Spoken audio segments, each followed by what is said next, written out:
All right, guys. Well, YouTube says we're live, just like that. Welcome to another Saturday morning session, friends. It's Mike Mutzel. Super excited and honored that you're here. If you're live now, thanks for being here. If you're watching the replay, today we're going to talk about autophagy and talk about what the science actually says. And I just got an update. Hopefully you guys heard that last part. So it's really interesting. You know, if you listen to any podcasts, if you type in autophagy in YouTube or if you Google it, there's a lot of things that emerge, that come up. People are talking about this topic, this process of cellular recycling and the body's ability, or our cells' ability, to basically to disentangle and to kind of break down aggregate protein accumulation and also dysfunctional organelles. So it's a topic that I've been personally interested in for a little while. You know, I guess I'm a little bit late to the game. There's some great books. I have a great book here by Sim Land. You know, we know David Jockers. A lot of people have been talking about autophagy for a while. And so I was kind of interested, you know, what does the science actually show when it comes to fasting, when it comes to autophagy, when it comes to enhancing autophagy through time-restricted feeding? And I was actually very disappointed to learn that we actually have very little data in humans when it comes to enhancing autophagy through fasting. And so I'm going to share with you, and I'm getting some feedback here. What I want to do is just kind of share with you guys a little bit more about what autophagy is, just in case you're unfamiliar with the topic, and learn the most evidence-based way to improve autophagy. So if at any point, if you like this content, if you're enjoying what you're hearing, you can always hit that like button. You can share this with a friend or family member that is interested in enhancing this process, whereby our body and our cells specifically help to basically get rid of the cellular trash. And one of the analogies that I like to propose to people is, if you have dysfunctional autophagy, basically it's like living in a small one-bedroom condo and you never take out the trash. And if you don't take out the trash, you know that's going to cause issues with a bunch of different, you know, your house is going to smell bad, for example. There's going to be flies and bugs and things like that. So autophagy is important for your cells to get rid of proteins that become aggregate or become dysfunctional, and also your organelles. So within your cells, you have these mini organs called organelles. You hear a lot about the mitochondria, but there's a Golgi apparatus, there's an endoplasmic reticulum. There's a lot of different organelles within your cells. And when their time has come to be recycled, if your body does not have the ability to enhance or upregulate autophagy, those organelles become dysfunctional, and you have poor cellular metabolism, poor ATP synthesis, poor detoxification, and much more. So this is where autophagy comes in.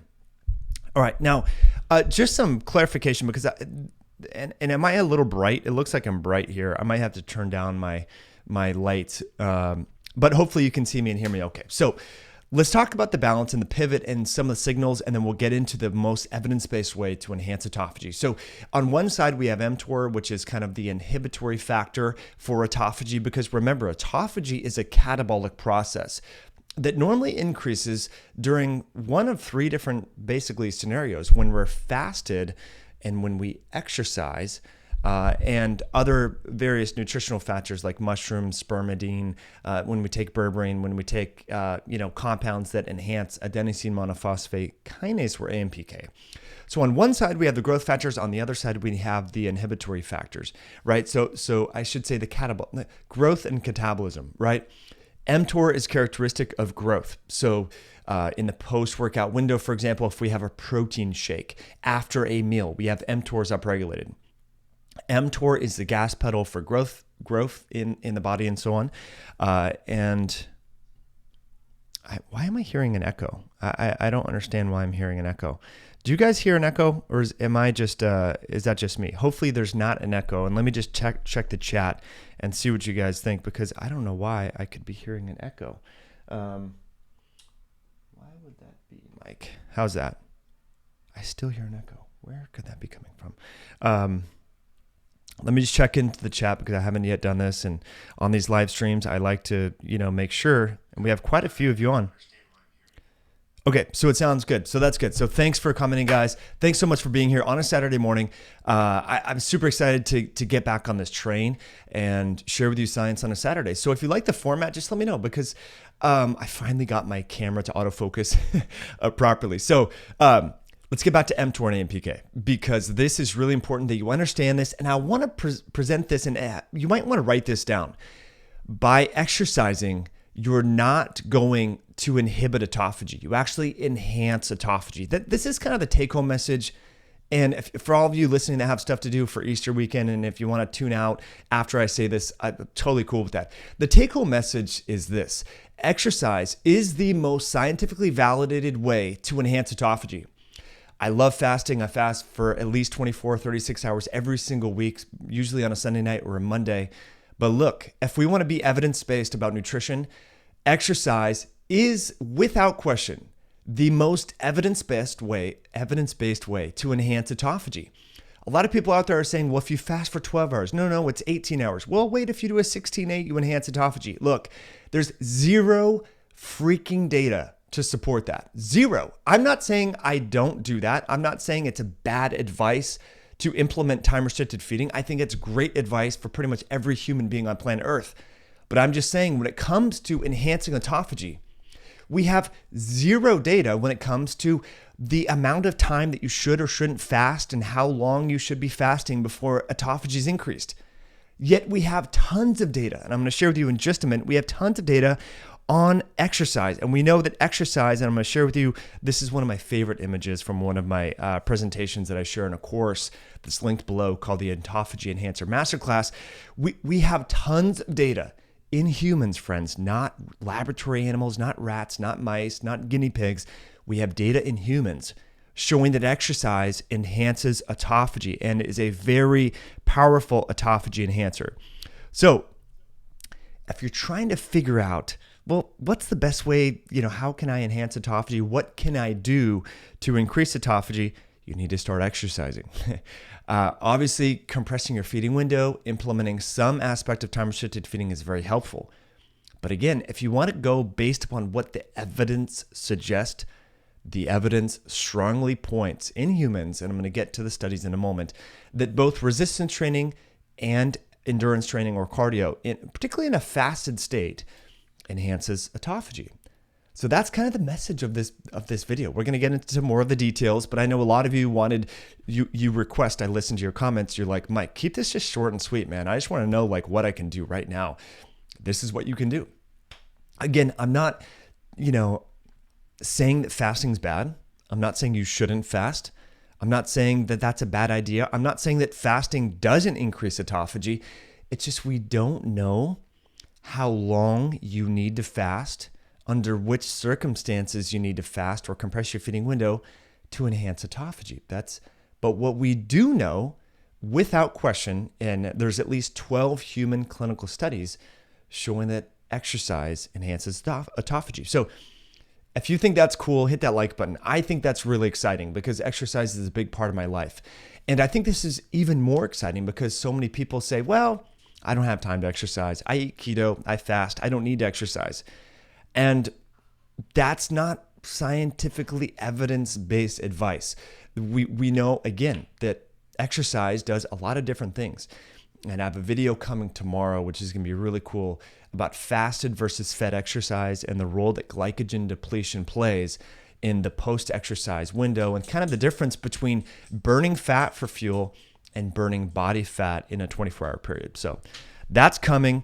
Anyhow, let me turn down my light. Give me just 1 second, guys. My light is a little on the bright side. Just had to turn it down. Whew. All right. Now, I know if you're watching the replay, you're like, all right, Mike, this is getting annoying here, but I don't like lights to be too bright. So let's talk about the process of autophagy, just so everyone's kind of up to speed on this. And again, Sim Lond has a great book, Metabolic Autophagy. He has some great recipes and things like that. But I do want you to understand that this is take-home message number 2. Take-home message number 1 was that exercise is the most scientifically validated way to enhance autophagy. Take-home message number 2 is there's a myriad of various non-nutritional factors that upregulate the autophagy process. And so this is a slide that, if you want to print out, I have it in my Autophagy Enhancer Master class, which is linked below. But long story short here, what you need to understand is there's hormonal factors, there's endocrine signaling factors, thyroid hormone, adrenaline, noradrenaline. There's a lot of different things that affect autophagy. So the point here is for many of you that are interested in enhancing longevity, affecting the various metabolic pathways associated with longevity, and helping your body clear aggregated proteins, dysfunctional organelles. What you need to understand is it's not just your diet. It's not just your macros. It's not just your fasting feeding window. There's a lot of different systemic factors here, including but not limited to hormones and other metabolites. And so that's important. Now, take-home message number 3, autophagy is regulated by your circadian clock genes. I'm going to say that again because it's so powerful. Point number 3, autophagy is influenced and regulated by your body's circadian clock genes, meaning that just like other hormones in your body, testosterone, cortisol, thyroid hormone, growth hormone, all these hormones oscillate on a circadian rhythm and are influenced by your body's circadian rhythm. So if your body's circadian rhythms are out of whack, you're going to bed at 11 p.m. one night and then 2 p.m. the next day, you're not getting adequate sunlight, you're eating at all these funky times, you're going to have circadian rhythm imbalances and therefore likely autophagy imbalances. And so I think it's important that we understand and appreciate that. Let me clear that so you guys can see that. So I don't look as bright, which is always good here. So I think it's important. Now, if we didn't yet talk about this, one thing that we need to understand, what diseases or ailments can be most remedied or enhanced when we have properly functioning autophagy? Well, what the science kind of alludes to is basically 4 or 5 conditions, neurologic disorders. So, what the science shows is that various neurologic disorders, including but not limited to dementia, Parkinson's, Alzheimer's, memory loss, mild cognitive impairment, Lou Gehrig's disease. These different diseases are characterized by aggregates of protein within neurons. And so it's basically going back to that analogy. You have this 1-bedroom condo. There's a lot of trash. You're not taking out the trash. You're living in there. It's going to smell. There's going to be fruit flies. There's going to be bugs. It's going to be like a hoarding, right? Well, it turns out that like within the neurons, like if you have dysfunctional autophagy, these neurons get aggregated proteins and they become dysfunctional. And that leads to, over time, dis-ease. And we characterize this dis-ease as memory loss, symptoms of mild cognitive impairment, and so forth. Disorders of the immune system are another big category wherein autophagy imbalances are, characterized. Metabolic issues. So we know that autophagy is intimately involved in the adipocyte turnover. So fat cells have autophagy going on and all that. The muscle tissue specifically. So we know that myopathies, and let me just share with you this study because I think it's, Oh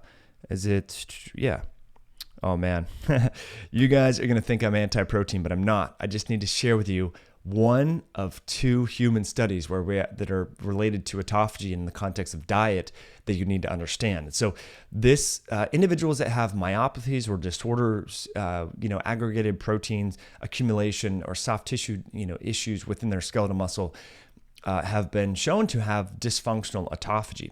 And so this was one study, this is actually, you're going to be shocked, one of 2 human studies where diet was manipulated and autophagy was measured. And I'm sure there's at present about 12 human clinical studies being conducted throughout the world right now looking at diet and so forth, but they're not yet published. But this was a 1-year low protein diet in individuals that had a myopathy that was characterized by imbalanced autophagy. And clearly, as you can see, right here, right there, the increase in the autophagy markers. So these are this light chain protein 3, Beclin-1 is another marker. These markers are increased, showing that a low, and again, I'm not saying protein's bad. Just hold up before you guys start jumping in and saying Mike's anti-carnivore. Look, I have, a lot of protein in my diet. It's part of our lifestyle. It has been since 2002, since my buddy Greg introduced me to red meat and all that sort of stuff for bodybuilding purposes. But I feel compelled to share with you the data. So if you're really interested in changing your diet to enhance autophagy, again, I'm not saying I'm doing this, but here's what the science shows is that a low protein diet is one of the only methods that we know at this point from a dietary standpoint, macronutrient standpoint, to enhance autophagy. Again, I'm not saying drop your protein. I'm not saying protein's bad. I'm not saying I personally do this. This is just what the evidence says. So keep that in mind. Take that with a grain of salt. So context matters, guys. If you have a strong family history of neurologic disorders, if you know someone with mild cognitive impairment, dementia, Alzheimer's, and you're worried about protein accumulation, too much autophagy, inhibition, things like that, you may want to consider a low protein diet periodically to enhance autophagy. And so, this is just one of the things that I personally do in my life. Although we do eat a lot of red meat, we have lamb, grass-fed beef, elk, buffalo, all that in our diet a lot. We'll sometimes take a few days where we just have basically protein from vegetables like soaked and sprouted nuts and seeds. Is there any evidence for this? No, there's really not. But it's just like an intuitive thing. Sometimes if you soak and sprout nuts and seeds, it's just a different form of amino acids, different form of protein. It's just something that we personally do.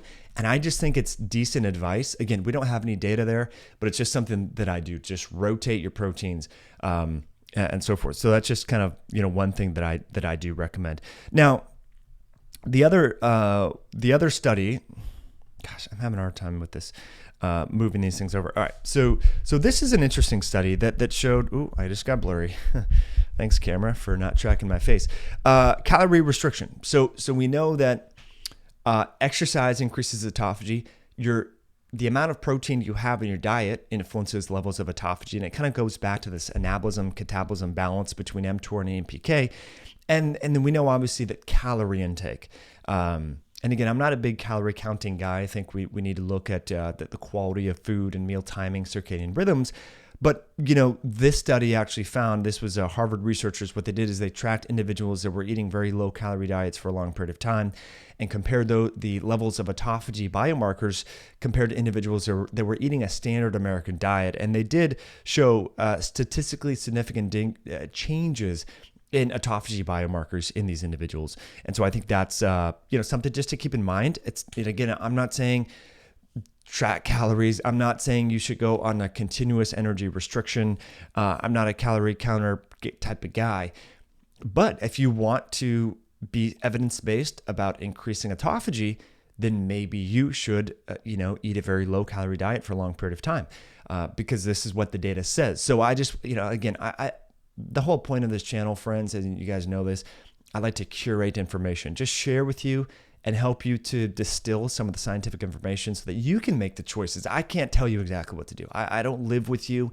I don't know what you eat. I don't know your health history, your health goals, any of that, right? But all I know is I try to share with you what's in the scientific research. So that's what's going on. Now we're going to get to exercise and autophagy in just a moment, but I do want to check into the comment feed, make sure that we're still live and not having any issues and all that sort of good stuff.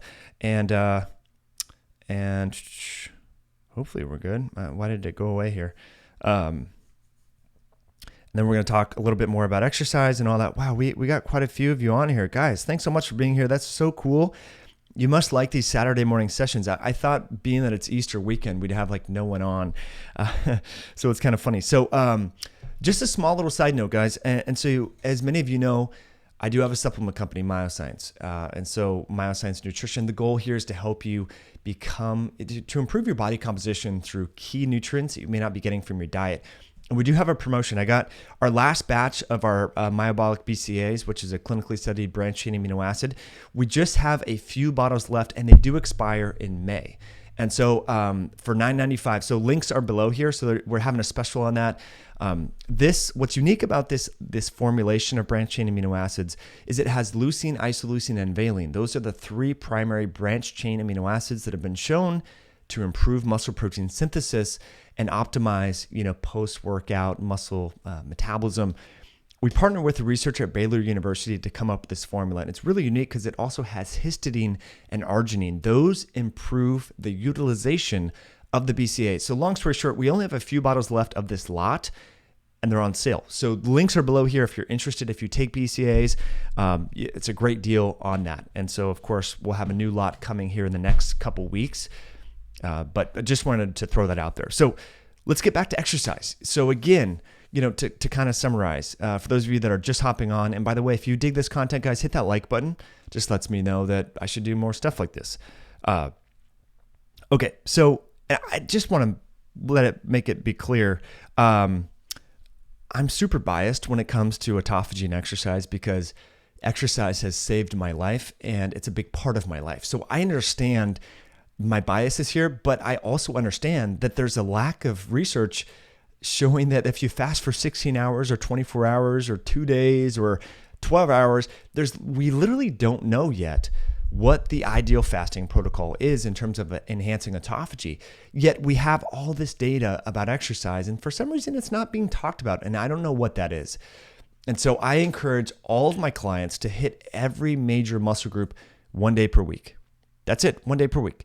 And so in our Autophagy Enhancer Masterclass, you get exercise recommendations, particularly for your leg muscles, for your glutes, for your quads, for your lower body, because there's something really special and unique about stimulating the muscle tissue in your legs and the lower extremities. So links for that masterclass are below. But long story short, we hear about adaptations from exercise, building muscle, building speed, size, strength, hypertrophy, all that, right? More endurance. Well, it turns out, this is the take-home point where are we on? Number 4, I guess, is that the adaptations that are garnered through exercise occur or are mediated by autophagy. Let me say that again. Check this out. This is so freaking cool. So when your muscles get bigger, when you get stronger, when you change the tissue type of your fast twitch, slow twitch to fast twitch by doing sprint training or HIIT training, right? Those changes are mediated through or by way of autophagy. Isn't that crazy, right? We just think like, oh yeah, you get big, you get gains, it just kind of happens. But those changes occur from the process of autophagy. And here's the cool point number 5, and I'm starting to lose track of all these cool points, and we're probably going to keep going and going. The cool thing is that when you exercise, let me clear this layer.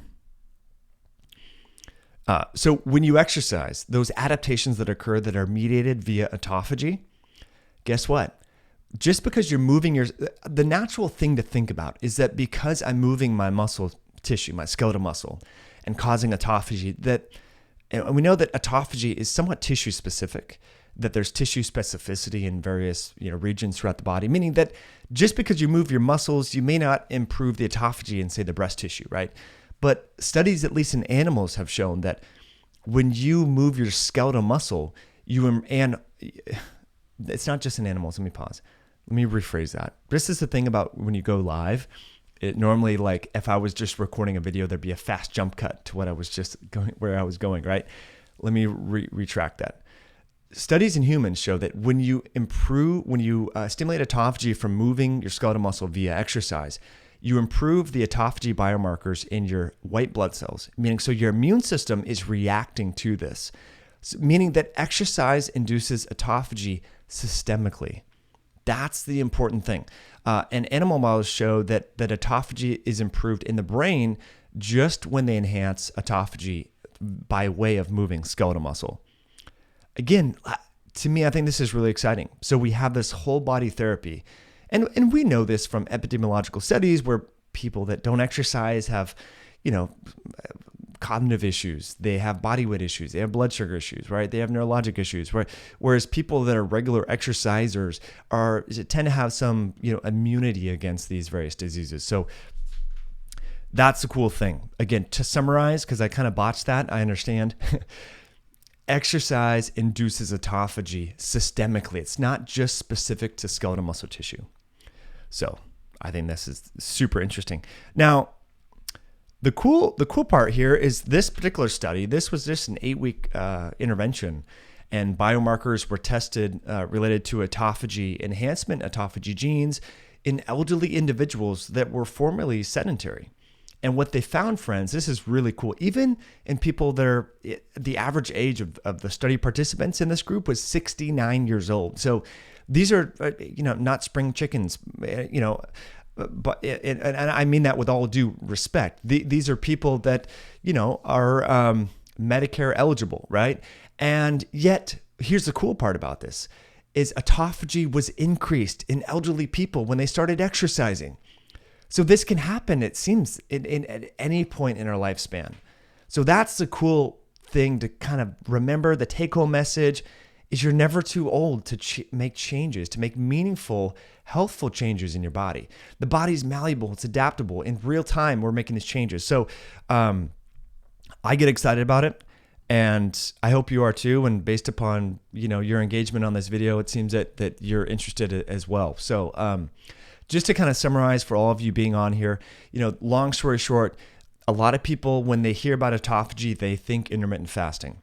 Okay, that's great, but we don't have a lot of data to show that intermittent fasting or even prolonged fasting increases autophagy. Common sense would say, yeah, it obviously does, but we don't know exactly the time frames.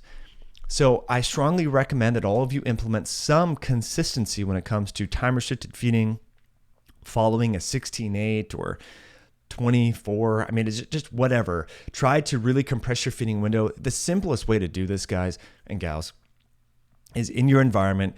Don't have any food after the sun sets, okay? And don't eat again until the sun rises. Very simple thing that probably pretty much every animal outside of nocturnal, species like raccoons and, animals that hunt in the night.